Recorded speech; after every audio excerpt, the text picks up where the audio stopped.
बाप हराम से बचता है तो बेटा गौस पैदा होता है। ये मतलब हुआ ना नतीजा। बाप हराम से बचेगा तो बेटा गौस पैदा होगा, माँ हराम से बचेगी तब बेटा गौस पैदा होगा। गौस का सिलसिला बंद नहीं हुआ, आज भी पचगछिया में गौस पैदा हो सकता है। एक है हर जमाने का गौस और एक है हर जगह, एक एक जमाने का गौस। इमाम हसन से लेकर इमाम मेहदी तक गौसियत की कुर्सी पे शेख अब्दुल कादिर जिलानी फाइज है, और एक हर जमाने में गौस आएंगे और उस गौस का इंतकाल होगा तो दूसरे गौस का इंतखाब होगा।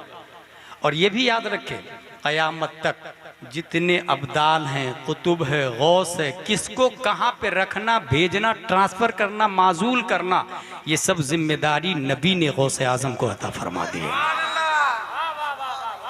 इसलिए मेरे भाई, हासिल ये हुआ कि हम हराम नहीं खाएंगे, अपने बच्चों को हराम नहीं खिलाएंगे। मस्जिद में जुमा की तकरीर से पहले मस्जिद में पहुंच जाएंगे, तकरीर सुनेंगे। महीने में एक बार इमाम साहब को घर पे बुलाएंगे और अपने बच्चे को चाहे वो किसी भी स्कूल में पढ़े, मदरसा में जरूर भेजेंगे। किसी भी स्कूल में पढ़ रहा लेकिन मदरसा में जरूर भेजेंगे।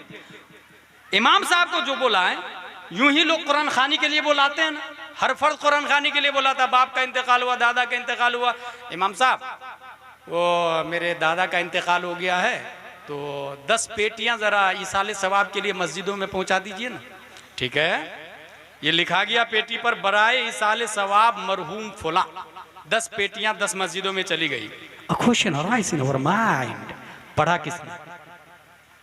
उस पेटी से पारा निकाल के पढ़ा किसने? दूसरे ने अपने बाप के नाम से दिया था तो आपने नहीं पढ़ा था। जब आप अपने बाप के नाम से देंगे तो दूसरा क्यों पढ़ेगा? बेवकूफ है वो। टीड फॉर टैड, कमा तदीनो तो दान, जैसी करनी वैसी भरनी। दूसरे के बाप के नाम से आप नहीं पढ़ेंगे, वो पूरा कुरान पढ़ पढ़ के आपको देगा। नतीजतन पेटी पे पेटी, पेटी पे पेटी, पेटी पे पेटी। मुतवल्ली साहब इमाम साहब से पूछते, इमाम साहब 50 पेटियां हो गई, पारे बोसीदे हो गए, दफन कर दूं क्या? बोले हाँ दफन कर दो। गई पेटी मिट्टी के नीचे। ये क्यों हुआ? खुद ही मुफ्ती बन के पेटियां पहुंचा दिया था। पहले फोन लगा के पूछे इमाम साहब से किस चीज की जरूरत है मस्जिद में, मदरसे में किस चीज की जरूरत है, पहले ये पूछे। अगर जरूरत यस्सरनल कुरान की है और दिया पारे की पेटी, यस्सरनल कुरान से जो जरूरत पूरी होगी वो पारे की पेटी से नहीं होगी, पारे की पेटी से नहीं होगी। वही हो गया, दर्द हो रहा सर में और इलाज करने को ना का। जिस चीज की जरूरत हो, एक बात। दूसरी बात, मदरसे के मोहतमीम साहब, हजरत 10 बच्चे को भेज दीजिएगा, कुरान शरीफ पढ़वाना है मेरे दादा के इसाले सवाब के लिए। ओके, पहली बात, वो जो सवाब आपने लिया है ना, वो भीख में लिया। सवाब पहले पढ़ने वाले को मिला, फिर उस पढ़ने वालों ने भीख में डोनेशन दिया आपको, तब वो सवाब आप ट्रांसफर कर रहे हैं दादा के पास। वो खुद की कमाई हुई नहीं है, भीख में मांगी हुई है। पहला पॉइंट। दूसरा पॉइंट, 10 बच्चे आए, 3-3 पारे पढ़े, एक कुरान शरीफ खत्म हो गया। है अल्लाह ताला, एक कुरान का सवाब मेरे दादा की रूह को पेश करता हूं, कबूल फरमा। बहक़ ला इलाहा इल्लल्लाह मुहम्मदुर रसूलुल्लाह सल्लल्लाहु अलैहि वसल्लम। हो गया, एक कुरान का सवाब मिला।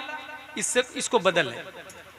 मैं एक नया तरीका बताता हूं, और ये नया तरीका सुनेंगे आप पहली बार। लिखा हुआ है 100 साल पहले, लिखा हुआ बहुत पुराना है, सुनेंगे आप पहली बार। तफसीर नईमी के अंदर लिखा हुआ है कि एक इंसान अगर एक आयत की तफसीर समझ ले तो अल्लाह तबारक व तआला 10 कुरान का सवाब अता फरमाता है। आलिम साहब को बुलाए और कहे सूरह कौसर की तफसीर करके बताए। बीवी बच्चों को पर्दे में बैठाए, मर्द लोग आगे रहे, एक आयत की तफसीर करके इमाम साहब बताएंगे। चाय भी हो गई, नाश्ता भी होगा, एक आयत की तफसीर भी मिल गई। खत्म से पहले अब हाथ उठाए, ए अल्लाह ताला 10 कुरान का सवाब मेरे दादा की रूह को पेश करता हूं, कबूल फरमाए। बता, इसमें ज्यादा फायदा या उसमें ज्यादा फायदा?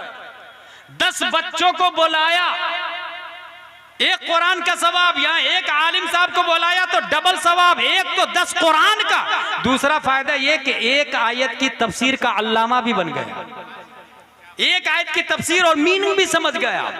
ये वो बुनियादी बातें हैं जो आपको जहालत से निकाल कर रोशनी के मैदान में ला देगा, जिससे आपकी सोच बिल्ड करेगी। बच्चों को तालीम जरूर दे, अरबी उर्दू दोनों। और जो लोग अल्लाह ने जिसको दौलत दिया उनको मैं कहूंगा अपनी स्कूल खोले, अपनी लेडी बटलर खोले, जचगी हॉस्पिटल। माँ और बहनें हालत हमल में, बच्चा पैदा होने वाला 9 महीना ज्यादा जहां हुआ, डॉक्टर ने बोल दिया कि इसे फौरन हॉस्पिटल ले जाओ। कहां लिखा भाई 9 महीने के बाद हॉस्पिटल ले जाना चाहिए? बच्चा माँ के पेट में कितने महीने रह सकता है पता है आप लोग? 2 साल तक माँ के पेट में बच्चा रह सकता है, 2 साल तक। यहाँ 10वां महीना चलता है तो माँ बाप दादा दादी पूरा मोहल्ला हैरान परेशान, डॉक्टर भी बार बार प्रेशराइज करता, ऑपरेशन ऑपरेशन ऑपरेशन। ये प्री प्लान है, ये प्री प्लान है। और जचगी अगर वो करवाता है, लेडीज होती है या जेंट्स होता है? जेंट्स होता है। हमारी गैरत कितनी मुर्दा हो चुकी है, हमारी माँ और बहनें तवल्लुद के लिए गैर मर्द के पास जा रही है, और अमीर लोग सो रहे हैं आराम से एफडी करवा के, बिल्डिंग बना के, खेतों में खेत खरीद करके अपनी औलाद के लिए करोड़ों का बैलेंस जमा कर रहे हैं। मगर गांव की औरतें गैर मर्दों के सामने जचगी पे मजबूर है। इसका जिम्मेदार कौन है? इस बेगैरती और बेहयाई का वबाल किसके साथ? इसलिए हमारा जचगी हॉस्पिटल होना चाहिए। हमारी बहनें जो पढ़ रही है वो उसमें नर्स होगी, शरीयत के हिसाब से फैसला होगा। बच्चा वक्ते विलादत पैदा हो जाएगा, चाहे 11वां चले या 12वां चले या 20वां महीना चले। ये इस्लाम का सिस्टम है। दूसरी बात, स्कूल अपनी होनी चाहिए, अपनी स्कूल खोले। क्योंकि अभी हाल ही में जो हुआ कर्नाटका में, ये कहा गया कि नकाब पहन के अंदर नहीं जा सकते। औरत जब जा रही थी बच्चे को लेके, वॉचमैन ने कहा यू कांट इंटरव्यू नकाब पहन के आप नहीं जा सकते। उस बेहया औरत ने कैमरा के सामने नकाब उतारा है और साड़ी पहन के अंदर गई है। ये मर्दों की गैरत पे जोरदार थप्पड़ है। अगर गैरत ईमानी उस खातून की बाकी होती और तालीम होती जर्रा बराबर, वो खातून के अंदर कनीज़े फातिमा का सलीका होता तो वॉचमैन को थप्पड़ मारती और स्कूल के गेट पर जूतियों का हार डालती, फिर वापस पलटती और समाज में यह कहती हमारी अपनी स्कूल होगी और अपनी स्कूल में अपना यूनिफॉर्म होगा और अपना यूनिफॉर्म के साथ अपना सिलेबस होगा। जब अपना यूनिफॉर्म होगा, अपनी स्कूल होगी, बायलॉज हमारा होगा, नियम हमारा होगा, सिस्टम हमारा होगा। जब बात यूनिफॉर्म की आएगी तो लड़कों के लिए कुर्ता पजामा टोपी यूनिफॉर्म रखेंगे और लड़कियों के लिए नकाब यूनिफॉर्म रखेंगे। सिलेबस की बात आएगी तो उसमें सीबीएसई के साथ में हम नर्सरी में तामीर अदब भी दाखिल करेंगे। अव्वल दोम सोम चहारुम पंजुम, पहली में आएगा अनवार शरीयत भी पढ़ेगा, दूसरी में कानून शरीयत, तीसरी क्लास में बहार शरीयत, चौथी पांचवी छठवीं जब कॉलेज क्रॉस करेगा फतावा रज़विया भी दाखिले निसाब होगा। अब जो बच्चा पढ़ के फारिग होगा वो डॉक्टर जाकिर नायक नहीं होगा, जो फारिग होगा वो डॉक्टर अमीन मियां होगा, वो डॉक्टर सज्जाद आलम मिसबाही होगा, जो खुद भी सुन्नी होगा और हजारों के बीच में सुन्नियत बचाएगा भी, सुन्नियत बांटेगा भी।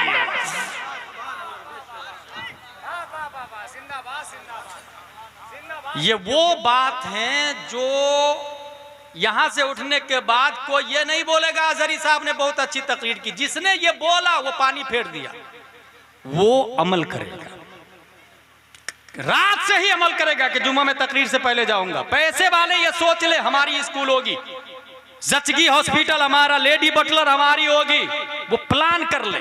और इस तरह अगर निजाम बना लिया हमने तो जो हालात देख रहे हैं आप ना, यकीनन इस हालात से हम बाहर आ जाएंगे। क्या वजह है? इस वक्त रियाज सीजन चल रहा है, पता है आप लोग को? जो लोग न्यूज देखते हैं उनको पता है रियाज सीजन। $400 मोहम्मद बिन सलमान खर्चा कर लिया है, $400। कितने लोग शरीक हुए? बंबई के नंगे लोग, बॉलीवुड हॉलीवुड ट्रॉलीवुड वाले अभी वही हैं। 40 लाख से ज्यादा लोग शरीक है उस इंजॉय प्ले हॉल में, 40 लाख से ज्यादा लोग इंजॉय कर रहे हैं। जबकि ऐन इसी मौके पर फिलिस्तीन में रोजाना 400 बच्चों की जाने जा रही है। जस्ट इमेजिन अबाउट इट, कौन सोचेगा? मोहम्मद बिन सलमान प्राइम मिनिस्टर ऑफ सऊदीया कितना मरदूद खबीस है बताए। गैरत ईमानी कहां गई उसकी? उसको मुर्दा कहेंगे ना, वो अबू जहल की औलाद है, वो मुर्दा हो नहीं सकता, वो मुर्दा हो नहीं सकता। रोजाना बच्चे जानते हैं हड्डी टूट रही है, पैरासीटामोल पेन किलर नहीं है वहां पर, फ्लेक्सन नहीं है वहां पर। हड्डी टूटी हुई हड्डी को जोड़ने के लिए बाप कुरान की आयत पढ़ता है, वो बच्चा आयतें सुनता है और हड्डी जुड़वा रहा है। कौन सोचेगा इसके बाद? कौन तवज्जो देगा इसके बाद? चमड़ी कटी हुई है, कॉटन बैंडेज, कैल्शियम मेडिसिन, किसी चीज की फैसिलिटी नहीं है। हड्डी टूटी हुई, एक्सरा, पीओपी, किसी चीज की फैसिलिटी नहीं है वहां। कुरान की तिलावत, और क्या कुरान की तिलावत के पेन किलर का काम करती है? क्वेश्चन राइज, क्या ऐसा हो सकता? मुमकिन है? चले मेडिकल वाले से पूछ लेते, मेडिकल भाई साहब, क्या कुरान की तिलावत से इंसान अपने दर्द को भूल जाएगा? कुरान की तिलावत पेन किलर का काम कर सकती है? तो डॉक्टर ने जानते क्या बोला है? डॉक्टर ने बाज़ाब्ता मेडिकल की किताब में लिखा है, focus on pain free areas. If you are hurting from nerve pain in the feet, concentrate on what your hands can do instead. अगर आपके हाथ में दर्द है तो पूरी तवज्जो पांव में दे दे। इस तवज्जो के बटने से हाथ के साथ क्या सुलूक किया जाएगा पता नहीं चलेगा। ये कौन बोल रहा? मेडिकल साइंस बोल रही है। कहां लिखा हुआ है? मेडिकल हिस्ट्री में। पांव के अंदर अगर कटिंग की जा रही है, हड्डी तोड़ी जा रही है, पूरी तवज्जो आप हाथ पे लगा दे, फिर पांव के साथ डॉक्टर जो भी सुलूक करे आपको पता नहीं चलेगा। अब बात समझ में आ गई। मेडिकल साइंस वाले ने तो अभी बोला है, अभी 1400 साल पहले हजरत अली रज़ियल्लाहु ताला अन्हु के जिस्म मुक़द्दस पर जब तीर लग गया, खींचा जा रहा था तो खींच नहीं रहा था, दर्द ज्यादा हो रहा था। मशवरा यह तय हुआ कि जब नमाज में चले जाए उस वक्त तीर निकाला जाएगा। सुम्मा दखल अल इमाम फिस सलाह अद्दा फर्ज़हु सुम्मा दखल फिन नवाफिल फजाअ तबीब कसरा अज़महु शक्का जिल्दहु वस्तखरजा सहमहु व यस्तमिरुल इमाम फी सलातिही।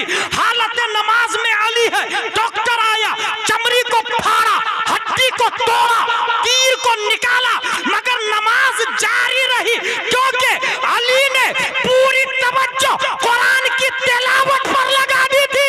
तिलावत होती रही, तीर निकलता रहा, दर्द का पता नहीं चला। ये मैं नहीं, बरेली का इमाम बोलता है, काटा मेरे जिगर से गमे रोजगार का यूं खींच लीजिए कि जिगर को खबर ना।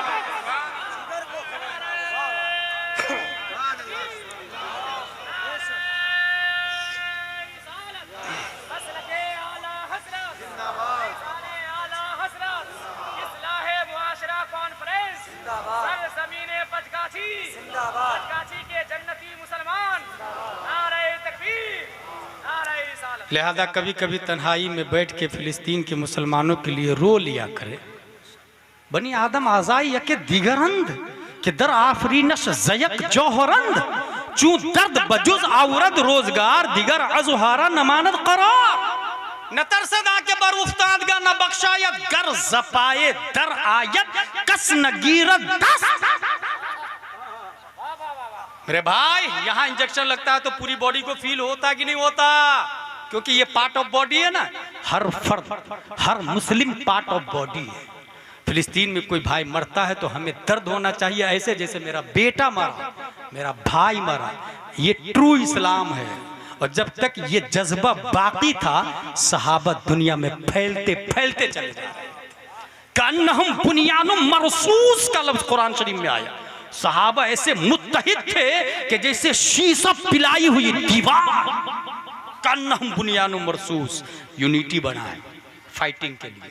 इंटरनल एजुकेशनल पैलिस को फरोग दे, मुखालफत मत करे। अपने वाली स्कूल ने तो भेज दे, ये मत कहे कि वो पैसा ले रहा है यार बहुत ज्यादा और पढ़ाई भी अच्छी नहीं करवा रहा। भाई इतना सोच लीजिएगा कि अगर क्रिश्चियन स्कूल में जाएगा तो जन गण मन अधिनायक से शुरू करेगा। यहाँ पर कम से कम मुस्तफ़ा जाने रहमत पे लाखों सलाम से क्लास की इब्तिदा होगी।